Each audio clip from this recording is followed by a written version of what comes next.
Nice job. Seriously, dude, you're not supposed to have e-bikes on this thing. Ladies and gentlemen, in all his glory, the male Karen. This is a handicap piece of equipment. And what? show me the rules saying that you're allowed to do this. Who thinks a man who is disabled that enjoys hiking and the outdoors is breaking the rules? You're serious? Who are you? Come on, buddy. You're breaking the rules at the park. It's a handicap piece of equipment. I can't walk. Absolutely, unequivocally pathetic. But just wait for what his wife says. You should have led with that. He did lead with that. I said it. Is this your husband? Class act, brother. Indeed, a class act from an inhumane civilian. You're a class act. You guys are a class act. You know the rules. Class act. What an ass. In the words of Russell Westbrook. What?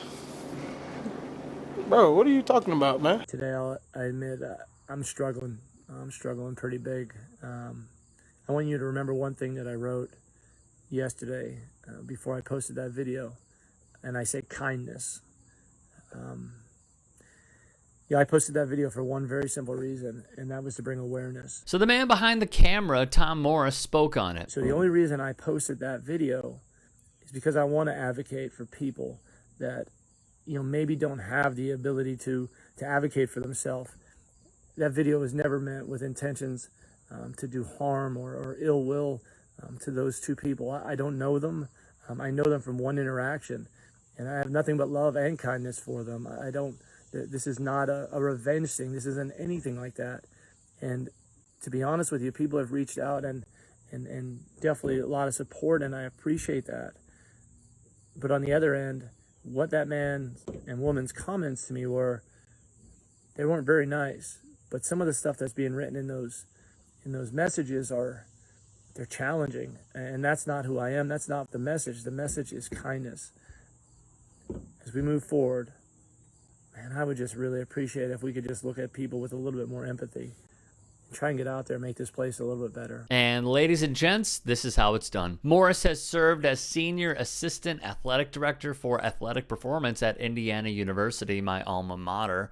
It's sickening and a flat-out shame to see this hate directed at a fellow Hoosier. After the incident occurred, Morris, per road.cc, has said he's been in touch with Terry Coleman, the Deputy Director of Indiana's Department of Natural Resources, or DNR, who told him that his bike was perfectly legal to ride on trails. Morris also said Coleman told him that the DNR had actually just bought 12 off-roading wheelchairs to give disabled people in the state more access to trails and paths for leisure activities. And you know what? Morris's story is one you all should know.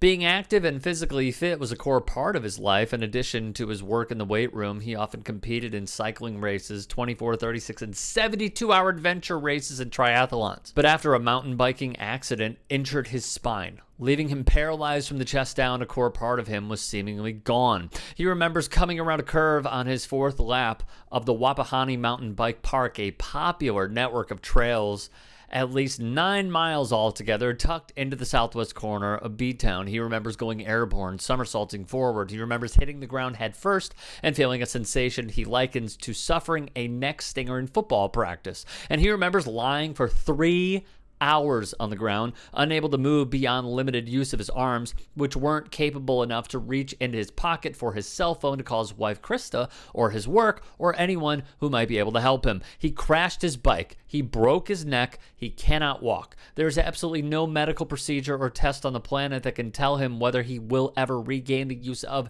any of the muscles he currently has little to no control over.